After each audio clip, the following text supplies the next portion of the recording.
চাঁপাইনবাবগঞ্জে 492 বোতল ফেনসিডিল সহ এক যুবককে আটক করেছে র্যাব।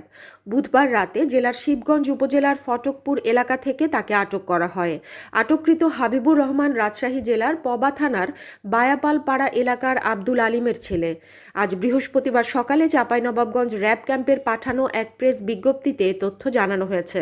র্যাব জানায়, গোয়েন্দা তথ্যের ভিত্তিতে চাঁপাইনবাবগঞ্জ র্যাব ক্যাম্পের একটি দল রাত 8টার দিকে শিবগঞ্জ উপজেলার ফটকপুর এলাকায় অভিযান চালায়। এ সময় 492 বোতল ফেনসিডিল সহ মাদক কারবারি হাবিবুর রহমানকে আটক করা হয়। সে দীর্ঘদিন ধরে লোকচক্ষুর অন্তরালে চাঁপাইনবাবগঞ্জের সীমান্তবর্তী এলাকা থেকে মাদক সংগ্রহ করে চাঁপাইনবাবগঞ্জ সহ দেশের বিভিন্ন এলাকায় সরবরাহ করত। এ ঘটনায় শিবগঞ্জ থানায় মামলা দায়ের করা হয়েছে বলে প্রেস বিজ্ঞপ্তিতে জানানো হয়েছে। হানিন ইসলাম, সিএন বাংলা নিউজ ডেস্ক।